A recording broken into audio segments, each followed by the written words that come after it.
Sir Trump ప్రమాణ స్వీకారం చేసినప్పటి నుంచి కూడా చాలా ఆయన సెన్సేషనల్ గానే వార్తల్లో నిలుస్తున్నారు. ఏంటంటే ఆయన తీసుకునే నిర్ణయాలు చాలా కఠినంగా ఉన్నాయి సార్.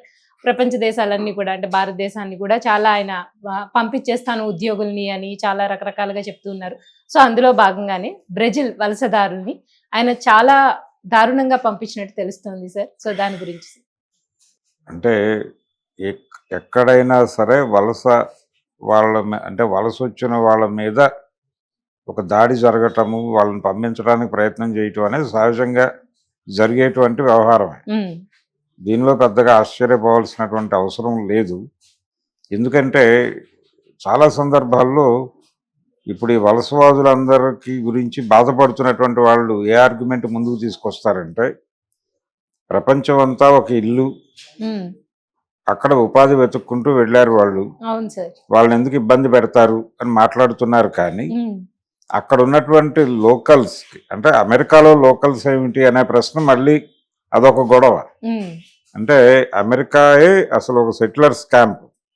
ఇప్పుడు అమెరికన్స్, నేటివ్ అమెరికన్స్ అని చెప్పుకుంటున్నటువంటి వాళ్ళందరూ కూడా ఇంగ్లాండ్ నుంచి వలస వచ్చినటువంటి వాళ్ళే. ఇంగ్లాండ్ నుంచి వలస వచ్చినటువంటి వాళ్ళు నేటివ్ అమెరికన్స్ ని చంపేసి, రెడ్ ఇండియన్స్ అంటారు వాళ్ళని చంపేసి రకరకాలుగా వశపరుచుకుని దాన్ని తమ కంట్రోల్లోకి తీసుకున్నారు. జార్జ్ వాషింగ్టన్ కూడా వైట్ మ్యాన్, అక్కడి నుంచి వచ్చిన వాడే, ఇంగ్లాండ్ నుంచి వలస వచ్చినటువంటి వాడే. ఆయన నాయకత్వంలో జరిగినటువంటి పోరాటంలో, అంటే ఇంగ్లాండ్ నుంచి స్వతంత్రం కోసం జరిపినటువంటి పోరాటంలో సక్సెస్ అయ్యి వాళ్ళు ఈ యునైటెడ్ స్టేట్స్ ఆఫ్ అమెరికా అనే దాన్ని ఏర్పాటు చేసుకున్నారు. అప్పటి నుంచి అంటే ఒక దశలో నీగ్రోలతో పని చేయించుకోవటం, వాళ్ళ బంగారు గనుల్లో నీగ్రోలతో పని చేయించుకోవటం, బానిస విధానం, ఇళ్లల్లో పనులకి నీగ్రోలను పెట్టుకుని పని చేయించటంతో మొదలై తర్వాత అబ్రహాం లింకన్ టైంలో దాన్ని తీసేయటం జరిగింది. ఇలా అమెరికన్ చరిత్రలో అణిచివేత అనేది చాలా తీవ్రంగా కనిపిస్తుంది. అలాగే వైట్ మ్యాన్ అనేటువంటి వాళ్ళకి ఈ అణిచివేతకి సంబంధించి వాళ్ళు మొదటి నుంచి వాళ్ళ బ్లడ్లోనే అణిచివేత లక్షణాలు ఉన్నాయని మాట్లాడిన సందర్భాలు కూడా ఉన్నాయి. అంటే ప్రపంచం అంతా రవి అస్తమించని బ్రిటిష్ సామ్రాజ్యం అనే మాట వినున్నాం మనం. ఈ మాట నేపథ్యంలో వాళ్ళు ప్రపంచంలో చాలా చోట్ల వలసలు ఏర్పాటు చేసుకున్నారు. వలసలు ఏర్పాటు చేసుకున్న ప్రతి చోట నేటివ్ పీపుల్తో ఘర్షణలు జరిగినాయి. వాళ్ళకి ఆ ఘర్షణలను చాలా క్రూరంగా అణిచివేశారు.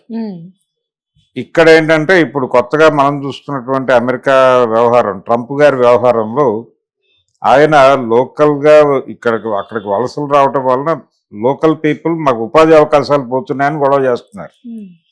ఒకప్పుడు ఇక్కడికి ఇండియాకి బ్రిటిష్ వాళ్ళు వచ్చి వాళ్ళ వలసలు పెరుగుతున్నటువంటి క్రమంలో ఇక్కడ శ్రమని దోచేసుకుని వాళ్ళు పట్టుకెళ్ళిపోతున్నారు అనేది ఆ రోజున ఎలిగేషన్. ఈ రోజున ఎలిగేషన్ ఏంటంటే ప్రపంచంలో అందరికీ అది కాలనీగా మారిపోయింది, ప్రతి ఒక్కళ్ళు అక్కడికి పోతున్నారు. పోవడం వలన ఏంటంటే లోకల్స్కి ఉపాధి అవకాశాలు తగ్గిపోతున్నాయి.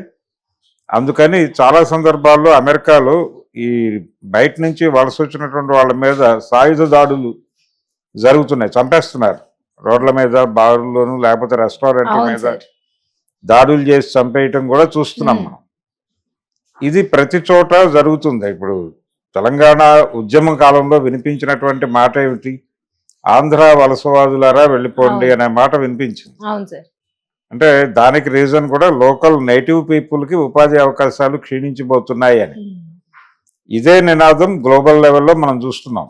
ఇప్పుడు ఒక రకంగా సౌత్ను తిని నార్త్ బతుకుతోంది అనేటువంటి ఒక నినాదం ఉంది ఇక్కడ భారతదేశంలో. అంటే దక్షిణ భారతంలో ఉన్నటువంటి రాష్ట్రాల్లో, ఆంధ్రప్రదేశ్లో కానీ, తెలంగాణలో కానీ, లేకపోతే కర్ణాటకలో కానివ్వండి, తమిళనాడు, కేరళలో కూడా నార్త్ నుంచి వలస వస్తున్నటువంటి వాళ్ళు, పర్టికులర్గా బీహార్, బెంగాల్ ఈ రాష్ట్రాల నుంచి వలస వస్తున్న వాళ్ళు, మధ్యప్రదేశ్ నుంచి వలస వస్తున్న వాళ్ళ సంఖ్య గణనీయంగా ఉంటుంది. వీళ్ళు ఇక్కడ అన్ని పనుల్లోనూ జాయిన్ అయిపోతున్నారు. వీళ్ళు రావడం వల్ల ఏంటంటే ఇక్కడ పని వాళ్ళకి కూలీ రేట్లు పెరగకుండా చేస్తున్నారు. వీళ్ళు కూలీ రేట్లు పెంచమని అడిగితే మీరు వెళ్ళిపోండి, మీరు పని చేయక్కర్లేదు, మేము బీహార్ వాళ్ళని 20 రూపాయలకే పెట్టుకుంటాం అనే పద్ధతిలో మాట్లాడుతున్నారు కాంట్రాక్టర్లు. దాంతో కూలీ రేట్లు పెరగటం లేదు ఈ వలసల వలన అనేది ఒక గొడవ ఉంది. శ్రామిక వర్గంలో ఒక ఘర్షణ మొదలైంది. వాళ్ళు డిమాండ్ రూపంలోకి ఆందోళనల రూపంలోకి వెడుతోంది. అది ఓకే సార్. వెడితే ఈ బయట రాష్ట్రాల నుంచి ఇక్కడికి వస్తున్న వాళ్ళ మీద దాడులు జరిగిన ఆశ్చర్యం లేదు. దాదాపు ఇలాంటి పరిస్థితి అమెరికాలో నడుస్తూ ఉండటంతో కొంత దాన్ని ఆ వ్యతిరేకతను మేనేజ్ చేయటానికి వీళ్ళు H1 వీసాలు రకరకాల పేర్లతో అవును సార్. ప్రపంచం నలుమూలల నుంచి అక్కడికి అట్రాక్ట్ చేశారు జనాలను. ఈ అట్రాక్ట్ చేయటం అనేది నేటివ్ పీపుల్ని కొంచెం సఫరింగ్లోకి పంపించడం వలన కంటి తుడుపు చర్యలో భాగంగా నిజానికి అమెరికాలో జరుగుతున్నటువంటి చాలా సర్వీస్ సెక్టార్లో జరుగుతున్న చాలా పనులు అవుట్ సోర్సింగ్ ద్వారా చేయిస్తున్నారు వాళ్ళు. ఈ అవుట్ సోర్సింగ్ ఏజెన్సీలు అన్నీ కూడా అమెరికా బయట ఉంటాయి, ఇండియా లాంటి చోట్ల ఉంటాయి. ఈ ఇండియా లాంటి చోట్ల తక్కువ ఖర్చుతో లేబర్ దొరుకుతుంది. ఆ లేబర్తో అవుట్ సోర్సింగ్ అనే పేరుతో ఇక్కడ పనులు జరుగుతున్నాయి, అక్కడ వాళ్ళకేమో ఉద్యోగాలు దొరకటం. ఈ అవుట్ సోర్సింగ్ మీద కూడా గొడవ ఉంది. ఇవి కూడా ఆపేయాలని, ఇవి ఆపేస్తే ఇండియాలో దాన్ని బేస్ చేసుకుని ఏర్పాటు చేసుకున్న ఐటీ కంపెనీలన్నీ ఏమైపోతాయనేటువంటి ఆందోళన ఇక్కడ ఉంది. ఉద్యోగులు వీధిన పడతామని భయపడుతున్నారు. ఇప్పుడు హైటెక్ సిటీలోనూ అక్కడ పనిచేస్తున్న ఎంప్లాయీస్ అందరూ కూడా ఇది ఒక గొడవ ఉంది. దీంతో పాటు ఇప్పుడు ఇండియన్స్ కూడా పంపించేస్తారు అక్కడి నుంచి అనే మాట వినిపిస్తోంది. అయితే ఒక పద్ధతి తీసుకున్నాడు ఆయన, ఇది కంటి తుడుపు చర్య మాత్రమే. అక్కడ ఎటువంటి ఆధారము లేకుండా ఉంటున్న వాళ్ళని మాత్రమే పంపిస్తాము. ఏదో ఒక వర్క్ వీసాలోనో లేకపోతే మరొక పద్ధతిలోనో అక్కడ ఒక అఫీషియల్ డాక్యుమెంట్స్తో ఉన్న వాళ్ళ పట్ల మేమేమి వ్యతిరేకత వాళ్ళని పంపించేయటం ఇలాంటి పనులు పెట్టుకోము అని చాలామంది అక్రమ చొరబాటుదారులు ఉన్నారు. ఈ అక్రమ చొరబాటుదారులు ఇండియా నుంచి కూడా దాదాపు 18,000 మంది ఉన్నారనేది ఒక లెక్క ఒకటి బయటకు వచ్చింది ఈ మధ్య. అక్కడ వరకు పంపించేసి మిగిలిన వాళ్ళని వాళ్ళు అకామిడేట్ చేసే మూడ్లో ఉన్నారు.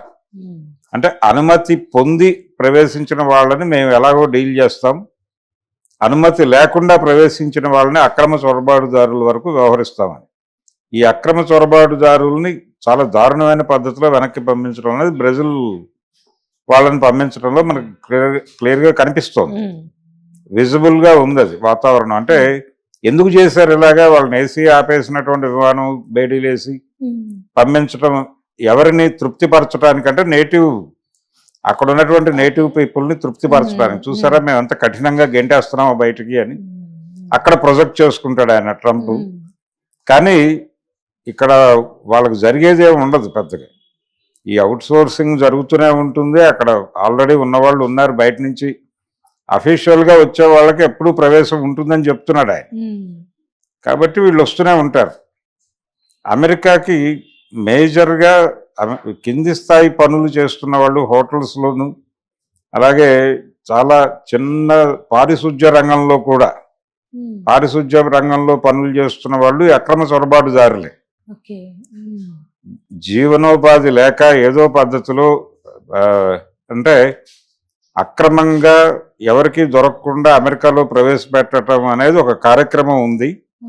దాని మీద చాలా సినిమాలు కూడా వచ్చినాయి. చాలా అంటే ఆ టాపిక్ తీసుకుని ఇక్కడ కొన్ని ఏజెన్సీల వాళ్ళు డబ్బులు తీసుకుని అక్కడికి పంపిస్తారు, ఏదో పద్ధతిలో స్మగుల్ చేస్తారు ఒక రకంగా మనుషుల్ని.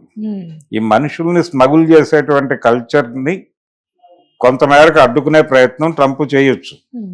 అది కొంతమేరకే మళ్ళీ ఆ ఏరియాలో దీని మీద ఆధారపడి బతుకుతున్నటువంటి నేటివ్ అమెరికన్స్ కొంతమంది ఉన్నారు. అంటే ఈ అక్రమ చొరబాటుదారులకు ఆశ్రయం కల్పించడం ద్వారా ఉపాధి పొందుతున్నటువంటి వాళ్ళు కూడా ఉన్నారు. ఇలా చాలా ఇంటర్లింక్ ఉన్నటువంటి గొడవలు ఉన్నాయి దీనిలో.